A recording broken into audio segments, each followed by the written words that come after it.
दोस्तों, आजकल हर प्रतियोगी परीक्षाओं में सफलता के लिए जबरदस्त प्रतिस्पर्धा का दौर है और आजकल लगभग हर प्रतियोगी परीक्षाओं में जीके और करंट अफेयर्स यानी समसामयिक घटनाओं पर काफी प्रश्न पूछे जाते हैं। इन्हीं प्रश्नों का उत्तर देने के लिए विद्यार्थी हर रोज अखबार और कई मैगजीन पढ़ते हैं। ऐसे में अच्छी तैयारी करने वाले युवा रोज करीब 1 से 2 घंटे का समय इस काम में देते हैं।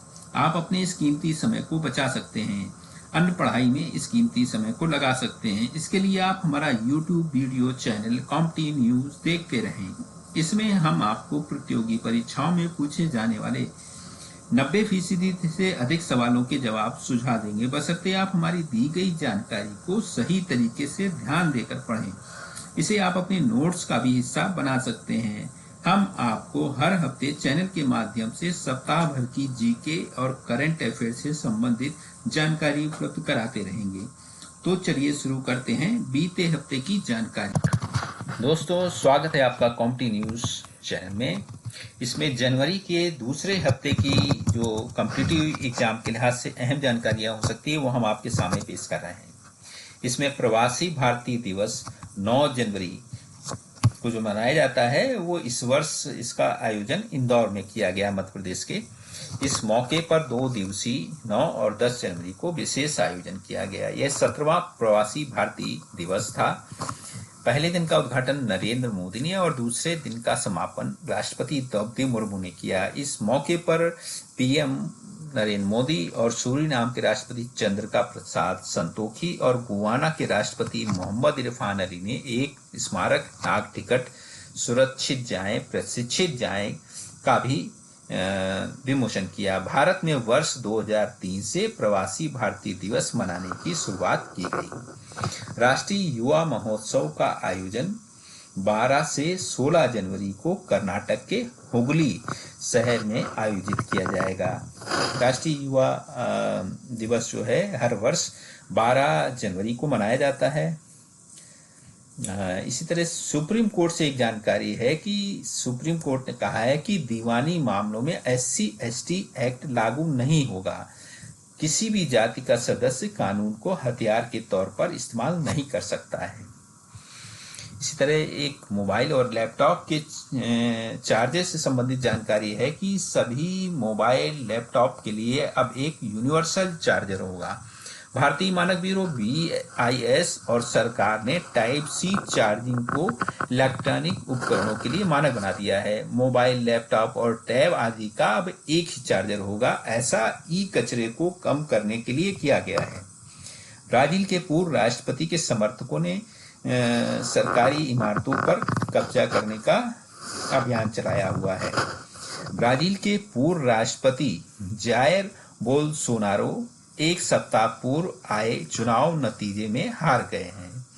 इस पर उन्होंने चुनाव के नतीजों को मानने से इनकार कर दिया है। इसी के बाद से उनके समर्थक पुलिस के बैरिकेडिंग्स वगैरह तोड़ के संसद, कांग्रेस, राष्ट्रपति भवन और सुप्रीम कोर्ट आदि पर कब्जा कर रहे हैं। नए और मौजूदा राष्ट्रपति लूला डा सिल्वा ने कहा है कि बोल्सोनारो ने लोगों को विद्रोह के लिए प्रोत्साहित किया है। उन्होंने प्रदर्शनकारियों को फांसीवादी और कट्टरवादी बताया। भारत के पीएम नरेंद्र मोदी ने भी ब्राजील में दंगे और तोड़फोड़ की निंदा की है। अमेरिका ने भी इस तोड़फोड़ की कार्रवाई की निंदा की है। अमेरिका में भारतीय मूल की पहली सिख महिला न्यायाधीश ने शपथ ली है। भारतवंशी मनप्रीत मोनिका सिंह ने हैरिस काउंटी के न्यायाधीश के तौर पर शपथ ली है। वहीं रणजी में महिला एम्पायरों की एंट्री हुई है और एक नया इतिहास बना है। 10 जनवरी को रणजी ट्रॉफी के मैच में पहली बार महिलाओं वृंदा राठी, जननी नारायण और गायत्री वेणुगोपालन ने अंपायर के रूप में कमान संभाली। फ्रांस के विश्व कप विजेता लॉरेंस का अंतर्राष्ट्रीय फुटबॉल से संन्यास हो गया है। ये स्टार गोलकीपर थे लॉरेंस और इनकी कप्तानी में फ्रांस ने हाल ही में दिसंबर में कतर में हुए विश्व कप फाइनल मुकाबले में अर्जेंटीना के खिलाफ फाइनल मुकाबला खेला था। प्रतियोगिता में अर्जेंटीना पहले और फ्रांस दूसरे स्थान पर रहा था। वहीं वर्ष 2018 में लॉरेंस की कप्तानी में ही फ्रांस ने फाइनल मुकाबला जीता था। धन्यवाद।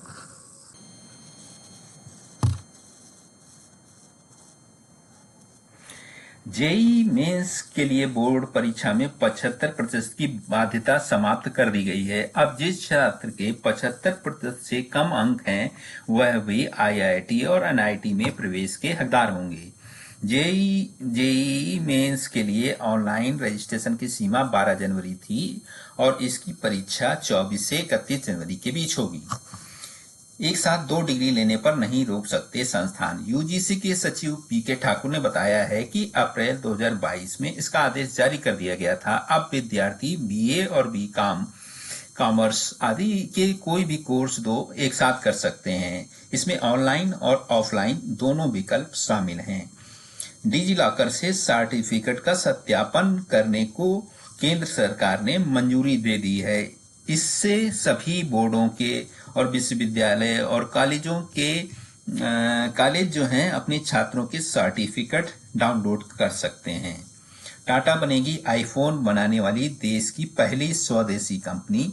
विस्ट्रॉन संयंत्र को खरीदने की तैयारी में। ताइवान की बंगलुरु में स्थित विस्ट्रॉन इकाई के लिए 60,000 करोड़ डॉलर में सौदा हो सकता है। यह विस्ट्रॉन और टाटा का संयुक्त उपक्रम होगा। 31 मार्च 2023 तक इस सौदे की मंजूरी होने की उम्मीद है। बल्लेबाज पृथ्वी ने खेली 379 रन की पारी, बनाया रणजी का दूसरा सबसे बड़ा स्कोर। मुंबई के सलामी बल्लेबाज ने असम के खिलाफ 383 गेंदों में बनाया है यह रिकॉर्ड। रणजी में सबसे ज्यादा रन का व्यक्तिगत रिकॉर्ड महाराष्ट्र के बॉबी निबालंकर का है। उन्होंने काठियावाड़ के खिलाफ दिसंबर 1948 में 443 रन की नाबाद पारी खेली थी। वहीं एक अहम जानकारी फिल्मों से रिलेटेड है। इसमें आंध्र प्रदेश में बनी तेलुगु फिल्म RRR के गीत नाटू नाटू को बेस्ट ओरिजिनिंग सॉन्ग के लिए पहला गोल्डन ग्लोब अवार्ड मिला है। इस गीत के गीतकार चंद्र बोस और संगीतकार कीरावानी थे। फिल्म के डायरेक्टर SS राजमौली हैं। हिंदी में डब फिल्म के बोल नाचू नाचू थे। त्रिपुरा के सीएम डॉक्टर मानिक साहा ने 10 वर्ष के बच्चे की सफल सर्जरी की है। वो पेशे से डॉक्टर हैं और त्रिपुरा मेडिकल कॉलेज में ये सर्जरी हुई है। न्यूयॉर्क टाइम के संपादक ब्लैक हाउसेल का निधन हो गया है। भारत में हॉकी विश्व कप के 15वें संस्करण का शुभारंभ 13 जनवरी से हो गया। यह मुकाबले भुवनेश्वर के कलिंगा स्टेडियम और राउरकेला में देश के सबसे बड़े स्टेडियम बिरसा मुंडा में 13 से 29 जनवरी के बीच होंगे। प्रतियोगिता में 16 टीमें भाग ले रही हैं। भारतीय हॉकी टीम के हेड कोच ग्राहम रीड हैं। विश्व के सबसे लंबे नदी जल मार्ग करीब 3200 किलोमीटर पर रिवर क्रूज गंगा विलास का 13 जनवरी से शुभारंभ किया गया है। इसको प्रधानमंत्री मोदी ने हरी झंडी दिखाई। अब इसमें यात्रियों को वाराणसी से डिब्रूगढ़ आसाम तक की सैर कराई जाएगी। यात्रा के दौरान क्रूज बांग्लादेश सहित 27 नदी के जलमार्गों से गुजरेगा। धन्यवाद।